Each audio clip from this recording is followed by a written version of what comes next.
तो गाइस हम लोग स्टार्ट कर चुके हैं यहाँ पे एक नई series deployment of project on cloud में हम लोग डिप्लॉयमेंट करेंगे।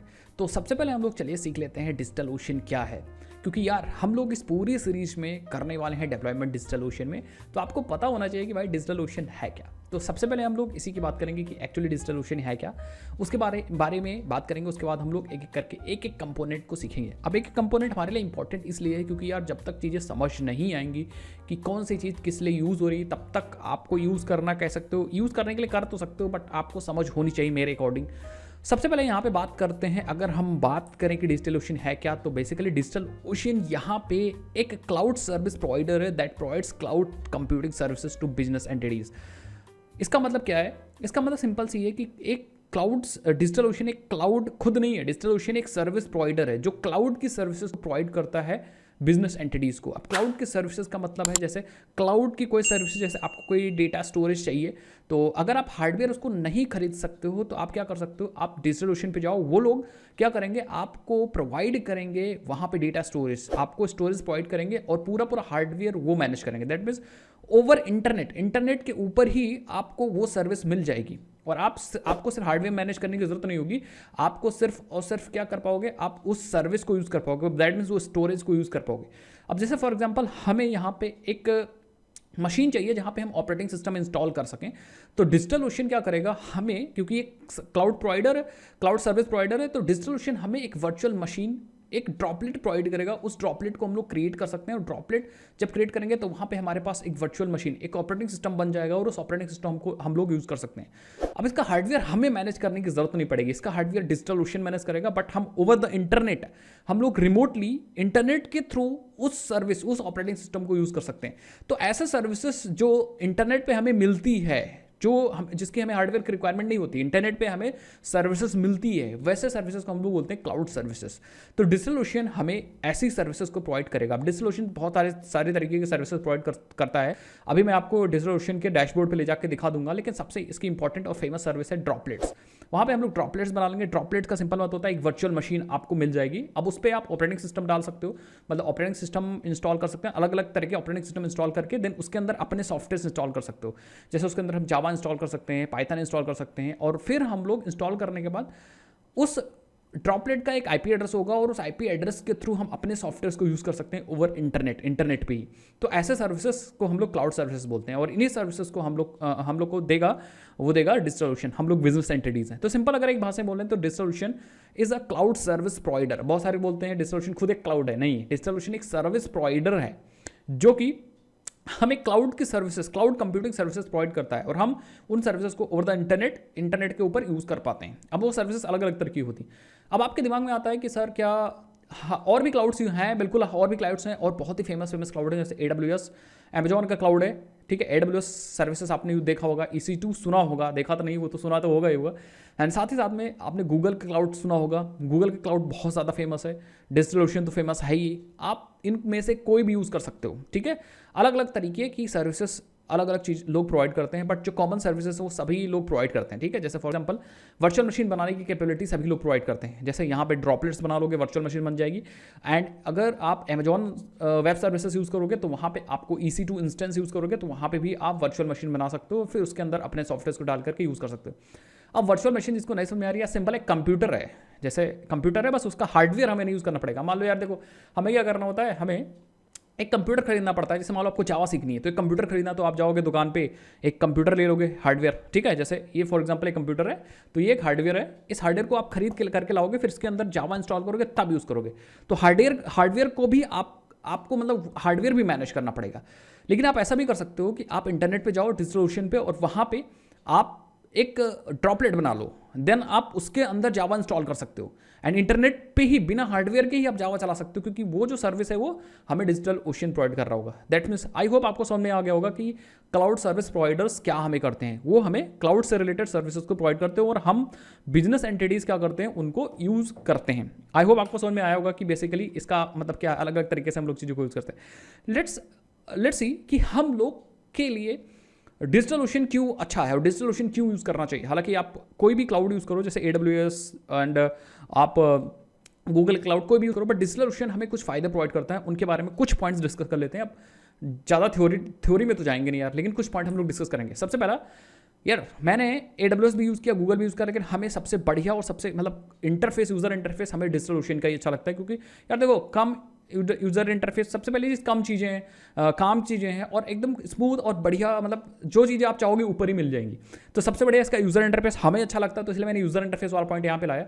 अमेजॉन में भी, AWS में भी यार यूज़र इंटरफेस अच्छा है, उन्होंने इंप्रूव किया है, बट यार देखो क्या है कि वहाँ पे बहुत सारी चीज़ें हैं, तो वहाँ पे यूज टू होने में थोड़ा सा टाइम लगेगा। यहाँ पे डायरेक्टली आपको ड्रॉपलेट्स मिल जाएगा, लेफ्ट साइड मेन्यूज में कुछ ऑप्शन है, डायरेक्टली यूज कर पाओगे, ठीक है गाइस। एंड देन परफॉर्मेंस यहाँ पे भी अच्छा है, परफॉर्मेंस सारे क्लाउड पे अच्छा है, बट यहाँ पे परफॉर्मेंस काफ़ी बढ़िया है। तो अब हम किसी क्लाउड को कंपेयर नहीं कर रहे हैं, बट DigitalOcean परफॉर्मेंस बढ़िया। दूसरी चीज़, जो इनका प्रोफेशनल डॉक्यूमेंटेशन है, इनकी वेबसाइट पे आप कोई भी चीज़ पूछो, ढूंढोगे यार मिल जाएगी। मतलब इवन आप देखोगे how to install Java on Ubuntu, तो DigitalOcean की कम्युनिटी अच्छी है, वहीं पे आपको ब्लॉग मिलेंगे, ठीक है। तो डॉक्यूमेंटेशन इनका काफ़ी बढ़िया है एंड काफ़ी चीज़ें हैं, डॉक्यूमेंटेशन का अच्छा है। इवन AWS से तो अच्छा है, AWS पे आप बहुत सारी चीज़ें सीखते हो, तो वहाँ से तो मुझे समझ नहीं आता, मुझे भी खुद प्रॉब्लम होती है वहाँ के डॉक्यूमेंटेशन सीखने में। एक बार क्या हुआ था, मैं अपना खुद का एक्सपीरियंस शेयर कर रहा हूँ भाई। एक बार क्या होता कि हमारे EC2 इंस्टेंस पे मैंने वहाँ बनाया था, मैं किसी की बुराई नहीं कर रहा हूँ, बट EC2 इंस्टेंस वहाँ बनाया था, और बार बार क्या हो रहा था, थोड़े देर में वो इंस्टेंस अपने आप फ्रीज हो रहा था। अब हो सकता है किसी वजह से फ्रीज हो रहा हो सकता है मेमोरी ज़्यादा एलोकेट हो रही हो या कुछ भी हो रहा था, बट मतलब वो चीज़ उन्हें बतानी चाहिए थी ना। फिर हमने कांटेक्ट किया, देन जाके काफ़ी दिन में वो प्रॉब्लम सॉल्व हुई। तो इसीलिए यहाँ मतलब डॉक्यूमेंटेशन वहाँ था, लेकिन फिर भी हमें रीड करने में इशू शायद सिंपल ही हो, बट रीड करके उसको सॉल्व करने में दिक्कत होगी। और अब ऐसी बात, आपको ऐसा तो है नहीं कि यार आप पैदा हुए और आपको चीज़ें आती है, आपको भी इस चीज़ें कहीं ना कहीं से सीखनी है। तो डॉक्यूमेंटेशन इंपॉर्टेंट है, किसी भी टेक्नोलॉजी के लिए डॉक्यूमेंटेशन इंपॉर्टेंट होता है, और डॉक्यूमेंटेशन जिसका अच्छा होता है उसको सीखने में हमें कम टाइम लगता है और अच्छे से आप सीख भी जाते हो। नेक्स्ट, प्राइसिंग भी DigitalOcean की काफ़ी अच्छी है as compare to other clouds, ठीक है। तो अगर आप एक स्मॉल बिजनेस हो, आपको कोई वेबसाइट डालनी है, आपको कुछ क्लाउड कंप्यूटिंग सर्विसेज की ज़रूरत है, तो गो फॉर DigitalOcean, क्योंकि यार देखो इनके जो इंस्टेंसेस है, ठीक है, वो काफ़ी कम रेट में है। तो ऐसा नहीं फ्री है, बट फिर भी काफ़ी कम रेट में है, तो आप यूज़ कर सकते हो। बाकी और भी क्लाउड्स को भी देख सकते हो जो आपके बिजनेस के लिए परफेक्ट सूटेबल हो, उस क्लाउड को आप यूज़ करिए, ठीक है। बट प्राइसिंग DigitalOcean की काफ़ी अच्छी है। नेक्स्ट अगर बात करें तो इसका कम्युनिटी सपोर्ट काफ़ी अच्छा है DigitalOcean का, ठीक है। सो कम्युनिटी, आप कहीं भी कोई क्वेश्चन पूछोगे तो कम्युनिटी इसकी काफ़ी स्ट्रॉन्ग है और काफ़ी चीज़ें मिल जाएंगी। बाकी क्लाउड्स का भी अच्छा है, बट DigitalOcean का मुझे पर्सनली काफ़ी अच्छा फील हुआ, ठीक है। सो आई होप आपको समझ में आएगा। अब बात कर लेते हैं जो हम लोग यूज़ करने वाले हैं। Basically we are going to use the droplet service of DigitalOcean। तो DigitalOcean पे हम लोग यूज़ करेंगे ड्रॉपलेट, हम लोग ड्रॉपलेट बनाएंगे। ड्रॉपलेट का सिंपल मतलब होता है हम एक मशीन ड्रॉपलेट क्रिएट करेंगे, हमारे पास एक मशीन क्रिएट हो जाएगी, उसके अंदर आप जो सेलेक्ट करोगे उबंटू, तो उसके अंदर उबंटू इंस्टॉल हो जाएगा। एंड देन आप अगर उसके अंदर कोई फिडोरा सेलेक्ट करोगे तो फिडोरा इंस्टॉल हो जाएगा। सिंपल सा कहने का मतलब होता है कि ड्रॉपलेट मींस एक वर्चुअल मशीन वहाँ पे इंस्टॉल हो जाएगी, उस मशीन के अंदर हम कोई भी सॉफ्टवेयर इंस्टॉल कर पाएंगे। जैसे फॉर एग्जांपल हमारे पास जावा का एप्लीकेशन है, सो हम लोग जावा का एप्लीकेशन उस मशीन के अंदर इंस्टॉल कर सकते हैं और जावा यूज़ कर सकते हैं।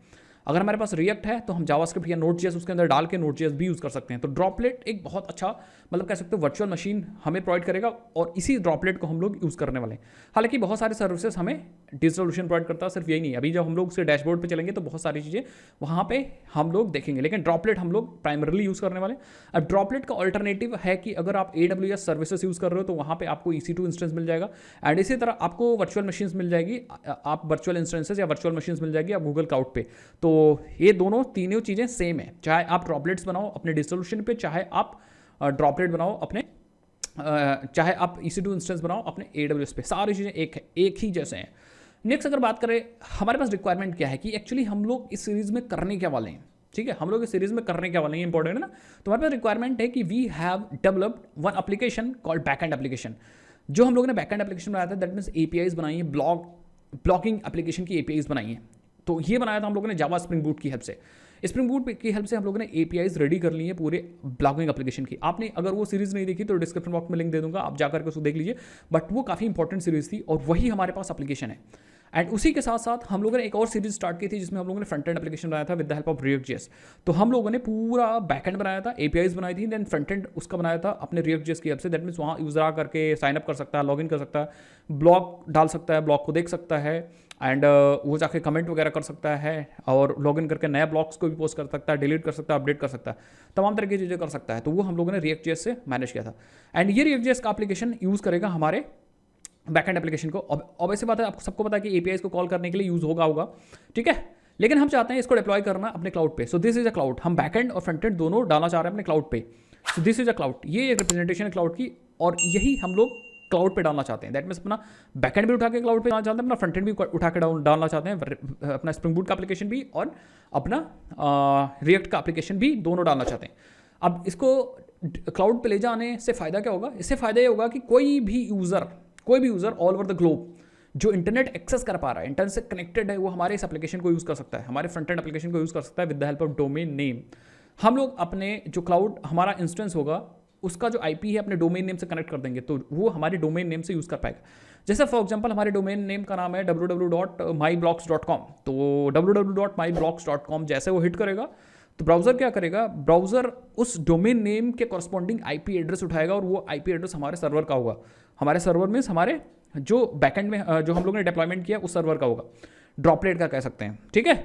और जैसे उस आईपी एड्रेस को हिट होगा, क्योंकि हम लोगों ने मैपिंग कर रखी है डोमेन नेम को अपने आईपी एड्रेस से मैप कर देंगे एंड डीएनएस की हेल्प से, देन हम लोग जैसे ही हमारे डोमेन नेम को हिट करेगा, रिक्वेस्ट जाएगी हमारे सर्वर पे और हम अपने सर्वर पे 80 पोर्ट पे, क्योंकि जब भी कोई HTTP रिक्वेस्ट जाती है तो 80 पोर्ट पे जाती है, तो हम 80 पोर्ट पे अपना फ्रंट एंड का एप्लीकेशन चला के रखेंगे, तो फटाक से हमारी रिक्वेस्ट पहुंच जाएगी यहाँ फ्रंट एंड एप्लीकेशन पे। आई होप समझ पा रहे हो।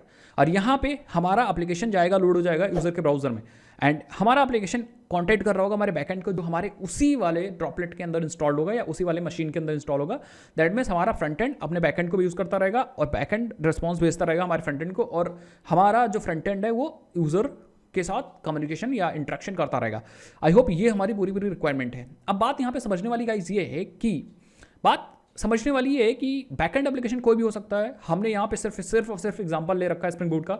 ये जो बैकएंड एप्लीकेशन है ये पाइथन का हो सकता है, पाइथन जेंगो हो सकता है, नोड.js हो सकता है, एंड कोई भी आप टेक्नोलॉजी यूज़ कर रहे हो, PHP लारावेल हो सकता है, PHP कोऑर्डिनेटर हो सकता है, या नॉर्मल जावा सर्वलेट भी हो सकता है, ठीक है। यहाँ ये जो बैकएंड एप्लीकेशन कोई भी टेक्नोलॉजी का एप्लीकेशन हो सकता है, जो डिप्लॉयमेंट तरीका है वो सेम होगा, सारा चीज़ सेम होगा, बस सॉफ्टवेयर हो सकता है आपको पाइथन की रिक्वायरमेंट है, हम लोग को जावा की रिक्वायरमेंट है, तो वहाँ पे थोड़ा सा चेंज होगा, बाकी सारी चीज़ गाइस सेम रहेंगी। तो अगर आप ये सीरीज फॉलो करते हो तो आपको एक आइडिया मिल जाएगा कि हाँ बाकी की एप्लीकेशंस कैसे आप डिप्लॉय करोगे यहाँ पे।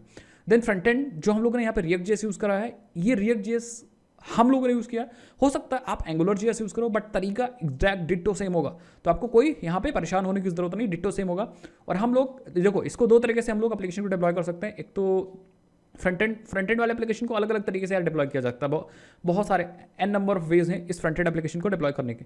सो आई होप आपको ये चीज़ समझ में आएगी। एंड देन डोमेन नेम हम लोग खरीदेंगे, डोमेन नेम को कनेक्ट करेंगे, डोमेन नेम हम अपना खरीदेंगे, आप अपना खरीद सकते हो, उसको हम अपने एप्लीकेशन से कनेक्ट करेंगे। लास्टली हम लोग SSL वगैरह भी लगाएंगे। तो ये हमारी गाइस रिक्वायरमेंट है। आई होप आपको रिक्वायरमेंट समझ में आएगी। ये हम लोग इस सीरीज में करने वाले हैं एंड हम लोगों ने ओवरव्यू समझ लिया। अब नेक्स्ट वीडियो में हम लोग क्या करते हैं गाइस, हम लोग चलते हैं अपने डिजिटल ओशन पे और वहाँ पे अकाउंट क्रिएट करते हैं एंड देन ड्रॉपलेट वगैरह क्रिएट करते हैं। आई होप आपको वीडियो समझ में आएगी, तो आप वीडियो को लाइक कर दीजिएगा, चैनल को सब्सक्राइब कर दीजिएगा, और पूरे सीरीज के लिंक डिस्क्रिप्शन बॉक्स में है, तो आप उसको एक्सेस करना मत भूलिएगा और अपने फ्रेंड्स के बीच में शेयर करना मत भूलिएगा। चलिए मिलता हूँ नेक्स्ट वीडियो में, जय हिंद जय भारत, बाय बाय।